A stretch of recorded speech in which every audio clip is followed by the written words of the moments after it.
When I think about being called into ministry, I did not hear the phone ring, and I don't know that I would recognize anything as a call, but I do feel like I was drawn into children's ministry, and that started when I had children. Um, when I had children, that's when I stopped and thought, why do I believe what I believe, and what do I believe? And then I really started thinking about how I was going to pass on my love for God to my children. And when I stopped to think about how that had happened for me, I realized it was mainly from my family and from my church family, which actually was central. And I wanted that more than anything for my own children. So when we moved back to Ada, which I think was around 1993 or 4, I was really eager to be involved in children's ministry. And so I got involved volunteering. And at that time, I had the privilege of being a stay-at-home mom, which gave me some flexibility in coming up to the building and working whenever I wanted or whenever there was a need. And I did that for several years. And then in close to 2000, somewhere around that time, Barry decided to become self-employed. And that changed our financial situation and really required me to go back to work. And I had let my teaching certificate expire, but VADA told me about a position at Ada Early Childhood that they needed an aide. And so that year when Walker went off to kindergarten, I went to school with him. And to be honest, that was a really hard time for me because my heart was wanting to be up here at the building, and yet I knew I needed to work. And so I had a lot of conversations with God about that. And it wasn't that I felt like it needed to be me. I just really wanted to spend time up here because I really cared about what happened here at this building.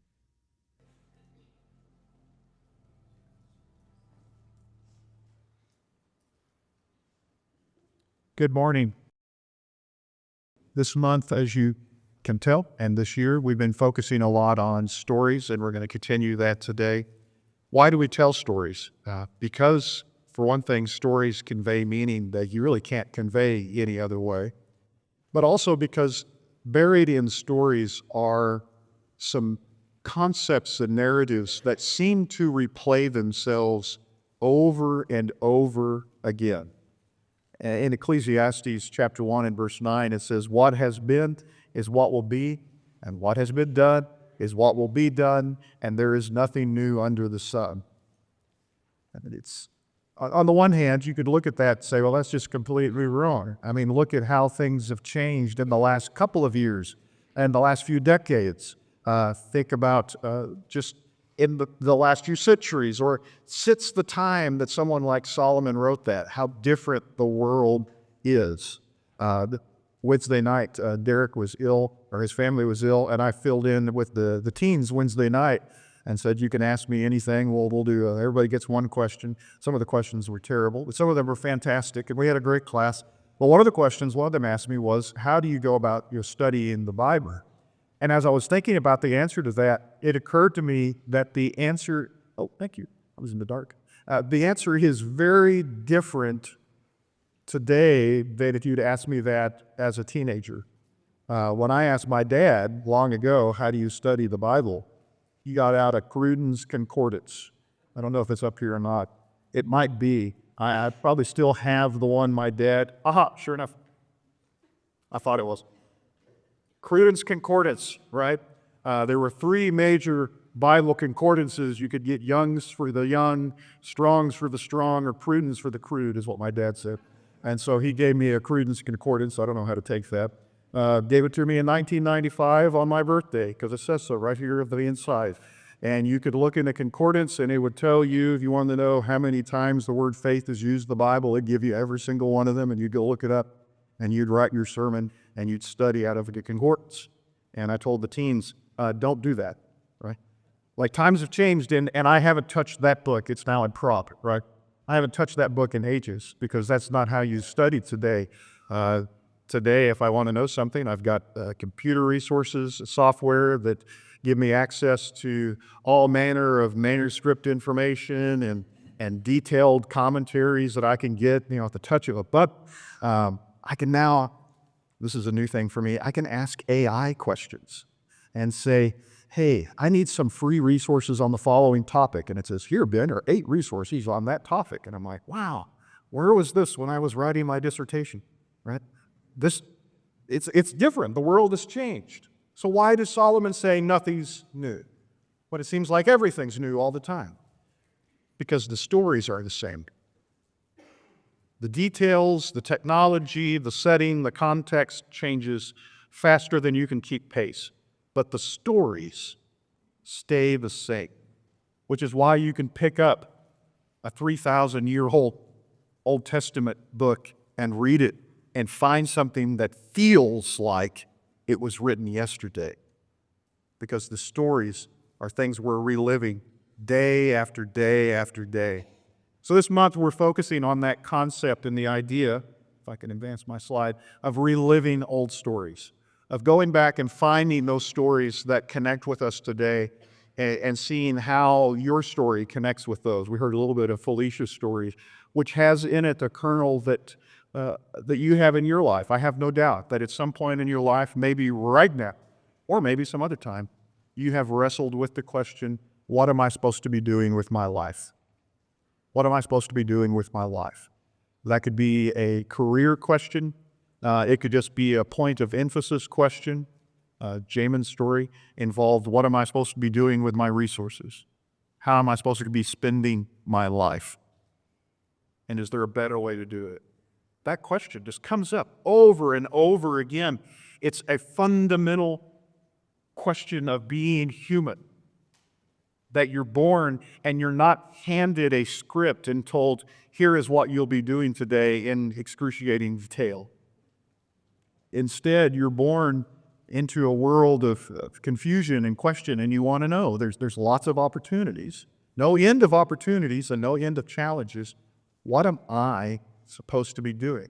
And worse, if you're religious, you come to church and we say there's a God above it all who has a plan, and there's something he has in mind, and while that might be comforting, that only raises more questions. Okay, I didn't know what I wanted for my life. Now I need to figure out what God wants for my life. How can I possibly know what it is I'm supposed to be doing?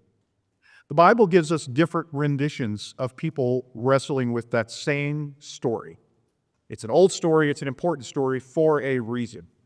But it does play out a little differently in people's lives. The question is the same, how it plays out is different. The first example I'll give you is the story of Isaiah. And Isaiah we might consider a best case scenario. Isaiah is a person living in like the 8th century BC, and there are big things going on in the world of politics and international national struggles and wars and things of this nature. In his own nation, Judah is kind of caught up in the middle of that, and God has a job for Isaiah. Well, how does Isaiah know if he was supposed to go be part of that or not? How does Isaiah know what he's supposed to do? Isaiah gets a sign. Isaiah gets a hint, okay? He gets what every one of us would like to get. He gets the clear neon light. Isaiah, look here. Here's what you're supposed to do. In my imagination, when I read Isaiah chapter 6, I imagine that Isaiah sitting somewhere and he's praying, God, I'd really like to know what I'm supposed to do. I'd like to know what you want for my life. And he opens up his eyes from that prayer, and here's what he sees.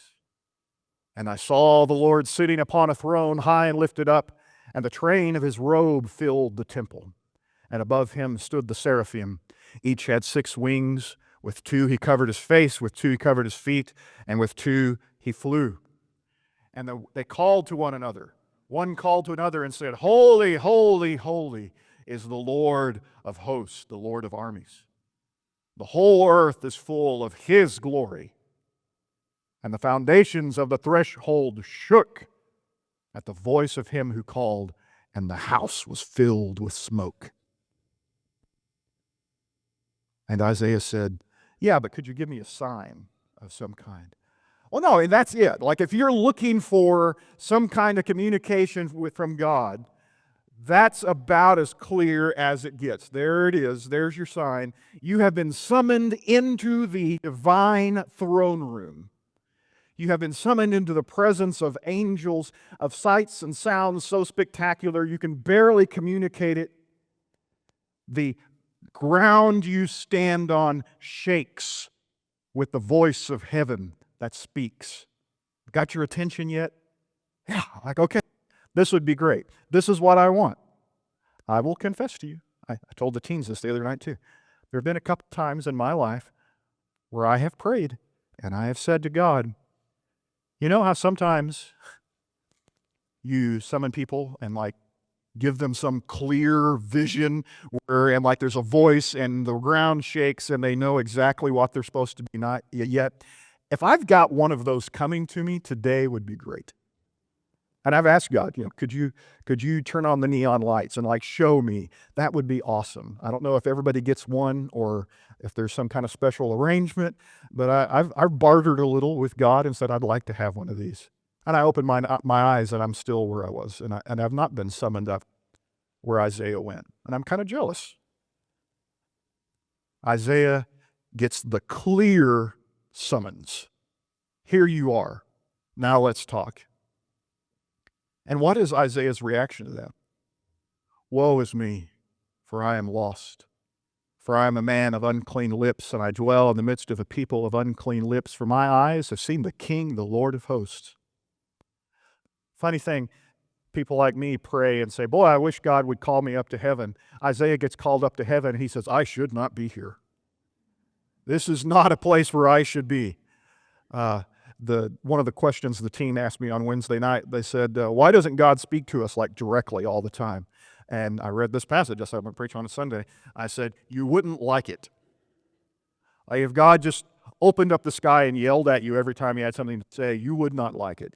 The people who have that kind of experience say, could you dial it back a little bit?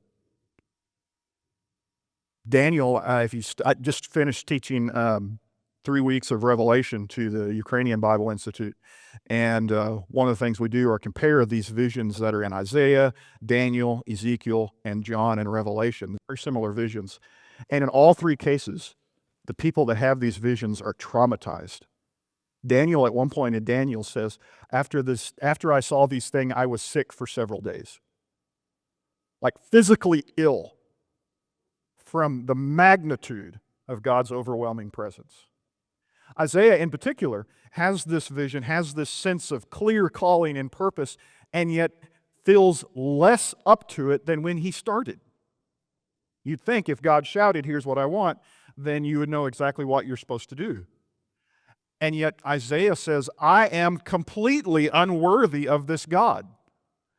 I don't belong in his presence. My mouth cannot speak his message. I have no business being anywhere near this God. Isn't that funny? Like you think if God showed you that, then you'd feel so confident. You'd say, good, I know what to do now. Let's go do it. Isaiah says, I have no business here. But of course, the story's not done. God responds to that with one of his angels, the seraphim, flew to me, having in his hand a burning coal that he had taken from the tongs of the altar. And he touched my mouth and said, behold, this has touched your lips, and your guilt is taken away, and your sin atoned for. So in heaven is seen as kind of a mirror image of the temple on earth. So what things are in the temple here are in the temple there, and there's an altar, and the angel takes one of the coals, puts it on his mouth, and rather than harming him, it makes him pure and gives him confidence that he is now able to go and do whatever it is that God wants him to do. Isaiah is uncertain, and so he gets a heavenly dose of holy ability and courage. I can't do it. An angel says, yes, you can. Here's what we're going to do. And then this strange kind of mystical scene empowers him to feel like he's up to the task of speaking words that God wants him to speak. And so then in the last section here we'll talk about, he says, I heard the voice of the Lord saying, whom shall I send and whom shall go for us? And then I said, here I am, send me. And he said, go. And the story goes on. What's this about? Isaiah was trying to figure out, what am I supposed to do with my life? And so God just drags him up to heaven. And he's overwhelmed by what he sees. But after the angel acts and after he's empowered to feel some measure of confidence he certainly didn't have at the beginning, he overhears God musing out loud, I wonder who we could have to send to Judah. If only I had somebody living in Judah right now who could go tell them what I want. And Isaiah says, it's me, I'm the one, I'm in Judah, I'm the one you can send, please send me. And God says, go do it. Here's the message. And he goes. Folks, that's as clear as it gets. In the end, Isaiah gets a clear sense of purpose. Okay? If you have already been summoned to heaven, if you're here today, you've been summoned to heaven, you've put the coals in on your lips, and you've had this conversation with God, more power to you. The rest of the sermon's not for you. You're done today. Well done. I'll give you a second to pull up Facebook or whatever you want to do for the rest of the sermon. You don't have to pay attention for the rest of us. But for all of the rest of us who say, well, that's cool, but that's not the way it works for me. We would like something like that. We think we'd like something like that. We wouldn't actually like it. Isaiah didn't actually like it. We think we want that. But more often in our lives, the answer to our purpose and calling in life is not shouted at us by an angel choir. So how do I know what I'm supposed to do? If I'm somebody like Felicia trying to decide, do I do this or do I do that? Or whatever situation you're in, how do you decide? The Bible has a story for the rest of us. And it's found later in the Old Testament, and it is the story of Esther. Esther's story of purpose and calling is the opposite of Isaiah in every point. Like in every detail, you line them up, it is the opposite of Isaiah's. But when you get to the end, the result is the same. She ends up understanding what God wants for her life. To give you some background of the story of Esther, it's from a later period in the Old Testament, one of the latest periods, the most recent periods of Old Testament, if that makes any sense. It's the least old of the Old Testament. And the people of Israel, of Judah, have been conquered more than once, and they are under the control of the Persian Empire. Some of them have returned back and are living in Judah and Jerusalem and rebuilding the temple and doing things like this. But some of them are still living as a displaced population in Susa and in various cities of the capital of Persia. They are just integrating into Persian life. They're not going back home. And so these are Jewish people trying to make a new life for themselves among a Gentile Persian nation. The king at this time, well, we're really shortcutting around a whole lot of really good story here. The king at this time gets displeased with his wife, decides he wants a new wife, and does, I don't know, American Idol or something, and they go looking for a new, who wants to be queen of Persia. And they find this beautiful young lady named Esther, and she becomes queen of Persia. What he doesn't know is that she's Jewish. She is one of these displaced people who are living there in Persia, but don't really feel like they belong there. So time passes, and there's one of these Persian leaders who gets crossways with the Jewish people, as happens in the story of Israel quite often. And he comes up with a scheme to eradicate the Jews living in Persia, starting right there in the capital and moving out to all the different lands. He's going to get rid of these people. Their mere existence offends him. And so he's got a scheme. And Esther's cousin or uncle, depending on how you translate it, a man named Mordecai, who also works in the capital and has some influence, learns of this scheme. And in his mind, what an opportunity. This is a terrible situation. Someone wants to eradicate our people, but it just so happens one of our people is the queen. And there's something that could be done here. And so this is the point of the story where we're going to pick up. He decides to communicate this situation to his relative Esther. Um, it is kind of the opposite of a throne room summons up to heaven. In fact, here's kind of the way it plays out. If you'll read from portions of chapter 4, there's another man. You can go read it. We don't need his name. But there's another man, and Mordecai is talking to this other person. And he said to him all that had happened to him and the exact sum of money that Haman had promised to pay into the king's treasuries for the destruction of the Jews. So Mordecai has the details. He's talking to someone. He says, I know the man Haman is going to try to eradicate the Jewish people. I even know how much money he's going to pay to get it done. I have the receipts. I have the details. I know exactly what's happening. I'm giving this information to you, and I need you to go give it to Esther. And Mordecai also gave him a copy of the written decree issued in Susa for their destruction, that he might show it to Esther and explain to her and command her to go to the king to beg his favor and plead with him on behalf of her people. Okay? What did Isaiah get? Isaiah wants to know what his purpose is. He summoned to God and hears angels singing in the very throne room of God. Firsthand, you are there as close to God as you can stand without being burned up. So close you feel unworthy. What does Esther get? He gets a note. She gets a note passed along from another guy who knows her uncle. Feels credible, doesn't it? Right?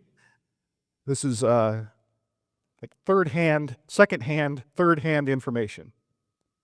I'm here to tell you about something your uncle told me that your uncle overheard while doing his job. Doesn't this start to sound like a story your kids tell you? Right? Or your Uncle Larry who says, I know a guy who knows a guy. Okay? I'm not doubting Mordecai's credibility. I'm just saying, compared to Isaiah, summoned to the throne room of God where angels are singing in front of you, Esther gets a note delivered by a guy who knows her uncle who overheard some things. On confidence level, from 0 to 10, right? Where do you rank him? Isaiah, he's getting the real deal. Esther is getting second or third hand information. It's true. It is. I mean, it's as well documented as you can get. He's got the information. But it's not the clarity of a divine heavenly summons. And what is she told? She responds back. She's being told, I need you to go to the king and plead on our behalf. And she says, well, there's a problem with that.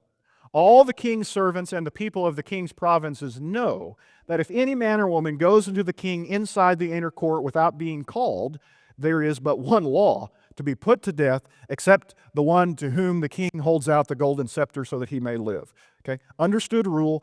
If in Persia, in the throne room, you don't barge in and tell the king things. He summons you. If you go in unsummoned, the general rule was you died.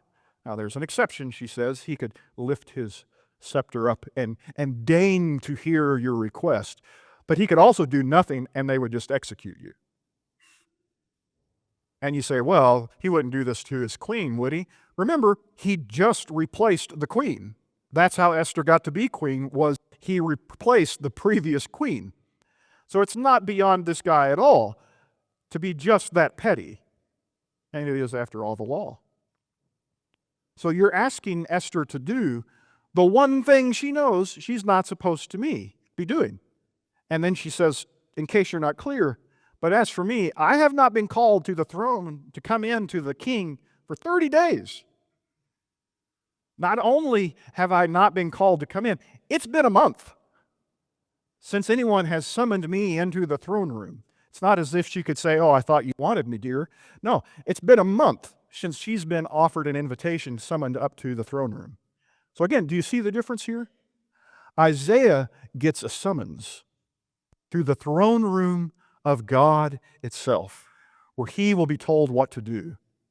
Esther, on the other hand, is told, it'd be really helpful if you could barge into the throne room and put your life on the line. And while you're there, make some demands. Right? What do you normally do in a throne room? You're there to beg. You're there to petition. What I'd really like you to do, go barge in and tell the king to ignore his trusted advisor and do this other thing instead. Where's the certainty? How does she know she should be doing this? All she knows is it's dangerous. Well, is Mordecai going to say something that really fills her with confidence so that she knows this is what she's going to be doing? More message goes back to Mordecai. Mordecai sends back a message. Remember, we're doing this all through text messaging back and forth. And the next message says, "For if you keep silent at this time, relief and deliverance will arise from the Jews from another place. And who knows whether you have not come to the kingdom for such a time as this." There's a little more detail in there, but that's the basic idea. Two important concepts. Mordecai, are you telling me that if I don't do this, my people will die? Mordecai says, no, actually, that's not what I'm saying. I think God will rescue us regardless. As if in the section I skipped there, he says, you may not be rescued, but if you choose not to act, I don't believe for a second that God will find another way to rescue us. Well, then why am I doing this? If God has the capacity to find somebody else, why should I risk my life? So number one, she doesn't even get a clear mandate from Mordecai, you have to do this to save our lives. Instead, it's, well, no, God will figure it out. But even point number two, this is a great moment, if Mordecai is any kind of preacher, for him to say, this is your summons, this is what God wants you to do. I know for a fact, I am fully confident that this is what God wants of you. And what Mordecai says is in the form of a question. Who knows whether you've come to the kingdom for such a time as this? It feels like he thinks that she is, like that God has put her in that spot to do that thing. But at the same time, he doesn't say it as a declarative statement. He doesn't say, I am absolutely certain that God put you here for this reason. Mordecai says, yeah, it could be. Maybe. Maybe that's the reason you're queen. Maybe that's the reason God did this. Wouldn't that be amazing? You want me to risk my life on a maybe? And with the understanding that even if I don't, God will figure it out some other way anyway because he doesn't need me in the first place? Does that fill you with confidence? See the issue? Isaiah gets angel-provided certainty. Esther gets an uncle with uncertainty and possibilities. Maybe. Maybe. Which of these two stories feels like your life? I want to feel like Isaiah. More often I feel like Esther. Or I think this is what I'm supposed to be doing. I think it could be. So what do we do? What Esther does, as you may know, is remarkable. She says, go gather all the Jews to be found in Susa and hold a fast on my behalf. Do not eat or drink for 3 days, night or day. I and my young women will also fast as you do. Then I will go to the king, though it is against the law, and if I perish, I perish. At no point is she convinced she's going to survive this. At no point is she convinced she's going to live through this at all. She's not even certain that this is what God wants her to do. What a fun fact preachers like to point out. The word God never appears in the entire book of Esther.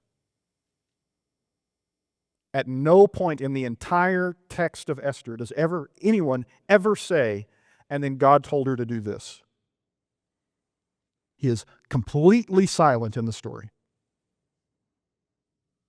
And yet Esther decides this is the right thing to do. How does she make that determination? Her calling was different than Isaiah's. Here's what she saw. And by the way, here's what you see too. She saw there was an opportunity to do something that needed doing, and that she had been given the ability to do it. And that was her call. That was her sign. For the vast majority of us, that's what God gives us. For the vast majority of us, he does not summon us up to the throne room and say, Ben, here's what I want for your life. What he does is he gives us an opportunity, often in the form of a terrible challenge. And he gives us the ability to meet it and says, now go do something with it and write that page in your story. There's a powerful little verse in James chapter 4, verse 17. Whoever knows the right thing to do and fails to do it, for him it is sin. That verse gets misused a lot. You can really use it as a club to beat people over the head with, because there are a lot of things that are good to do, right? There's like an infinite number of good things you could do. And I don't think James is trying to say, unless you do every single possible good thing you can name, you're a sinner. I don't know how you'd be crushed by that. No one can do it. No church can do it. There are a lot of things this church could do in this community. We can make a list of them. But you have limited resources. You have a limited number of people. You have limited time and expertise. Okay? So you end up picking. And you say, I think we can do this. I think we can do that. Let's give it a try. But what I do take away from this passage is the option of doing nothing is not an option. That if I see the opportunity and I see the resources and I turn the blind eye to that, I don't get to turn to God and say, well, if you'd have told me more clearly, then I could have done it. That was your call. That was your sign. That was all the hint you should have needed. And the rest, by and large, is up to you. The story I want to share with you today is simply this. That's what most of us are living out. And if you will look for the opportunity, even if it's a challenge, especially if it's a challenge, and if you'll look for the blessings and resources God has given in your life, you often see that they line up in ways you did not expect. And those are the places God is calling you to serve. Opportunities and gifts are our divine invitations. It's what we should be looking for.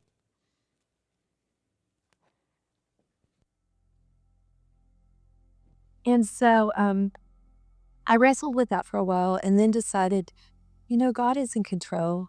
He's got this.